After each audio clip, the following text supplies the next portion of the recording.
ലോക്സഭാ തെരഞ്ഞെടുപ്പിന്റെ ഫലപ്രഖ്യാപനത്തിന് ശേഷം തോറ്റ സ്ഥാനാർത്ഥികൾക്ക് വോട്ടിംഗ് മെഷീന്റെ കൺട്രോളർ യൂണിറ്റ് പരിശോധിക്കുന്നതിനുള്ള മാർഗരേഖയാണ് ഇപ്പോൾ കേന്ദ്ര തെരഞ്ഞെടുപ്പ് കമ്മീഷൻ പുറത്തിറക്കിയിരിക്കുന്നത്.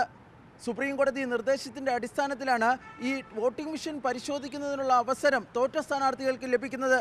തെരഞ്ഞെടുപ്പിൽ 2ഉം 3ഉം സ്ഥാനത്തെത്തിയ സ്ഥാനാർത്ഥികൾക്കാണ് ഈ കൺട്രോളർ യൂണിറ്റ് പരിശോധിക്കുന്നതിനുള്ള അവകാശമുണ്ടായിരിക്കുക. ഇത് സംബന്ധിച്ച് ഫലപ്രഖ്യാപനം നടന്ന് 7 ദിവസത്തിനുള്ളിൽ 2ഉം 3ഉം സ്ഥാനത്തെത്തിയ സ്ഥാനാർത്ഥികൾക്ക് ജില്ലാ തെരഞ്ഞെടുപ്പ് ഓഫീസർക്ക് ഇത് സംബന്ധിച്ചുള്ള അപേക്ഷ നൽകാവുന്നതാണ്. 40,000 രൂപയും GSTയുമാണ് ഈ പരിശോധനയ്ക്കായി സ്ഥാനാർത്ഥികൾ കെട്ടിവയ്ക്കേണ്ടത്. 18% GST തുകയായി നൽകേണ്ടി വരുന്നത്. അഥവാ ഈ വോട്ടിംഗ് മെഷീനിൽ ഏതെങ്കിലും തരത്തിലുള്ള ക്രമക്കേട് നടന്നിട്ടുണ്ടെങ്കിൽ ഈ തുക സ്ഥാനാർത്ഥികൾക്ക് തിരികെ ലഭിക്കുന്നതായിരിക്കും. കൺട്രോളർ യൂണിറ്റിൻ്റെ പരിശോധനയുടെ ഭാഗമായി ballot unit, controller unit, VVPAT unit എന്നിവ 3 യൂണിറ്റുകളുടെയും പരിശോധന നടക്കുമെന്നാണ് ഇപ്പോൾ കമ്മീഷൻ വൃത്തങ്ങൾ വ്യക്തമാക്കുന്നത്.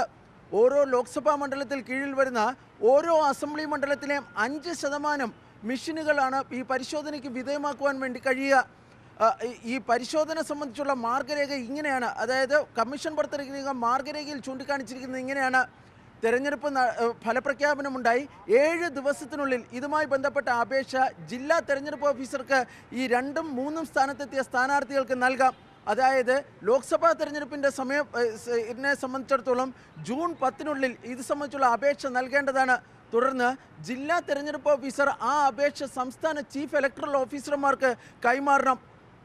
ഈ ചീഫ് ഇലക്ടറൽ ഓഫീസർമാർ ഇങ്ങനെ ലഭിക്കുന്ന അപേക്ഷകൾ ഈ വോട്ടിംഗ് മെഷീനിൻ്റെ നിർമ്മാതാക്കൾക്ക് കൈമാറണം. തുടർന്ന് ആണ് ഈ പരിശോധന നടക്കേണ്ടത്. ആദ്യ ഭാഗത്തുള്ള കാര്യങ്ങൾ, അതായത് ഈ അപേക്ഷ ലഭിക്കുക, തുടർന്ന് ഈ ഇലക്ട്രോണിക് വോട്ടിംഗ് മെഷീൻ നിർമ്മാതാക്കൾക്ക് നൽകുന്നത് വരെയുള്ള നടപടിക്രമങ്ങൾ 1 മാസത്തിനുള്ളിൽ പൂർത്തിയാക്കണം. തുടർന്നുള്ള 1 മാസത്തിനുള്ളിലാണ് ഈ പരിശോധനാ നടപടികൾ പൂർത്തിയാക്കേണ്ടത്. ഫലത്തിൽ ഈ പരിശോധന നടപടിക്രമങ്ങൾ പൂർത്തിയാകുന്നതിന് 2 മാസത്തെ കാലയളവ് വേണ്ടിവരുമെന്നാണ് ഈ മാർഗരേഖയിൽ നിന്ന് വ്യക്തമാകുന്നത്. അഥവാ ഏതെങ്കിലും തരത്തിലുള്ള തെരഞ്ഞെടുപ്പ് കേസ് ഉണ്ട് എങ്കിൽ ഈ പരിശോധന നടത്തേണ്ടത് കോടതി ഉത്തരവിൻ്റെ അടിസ്ഥാനത്തിലാണ്. അങ്ങനെ വരുന്ന സാഹചര്യത്തിൽ ഈ പരിശോധനാ കാലാവധി നീണ്ടുപോകാനുള്ള സാധ്യതയുമുണ്ട്.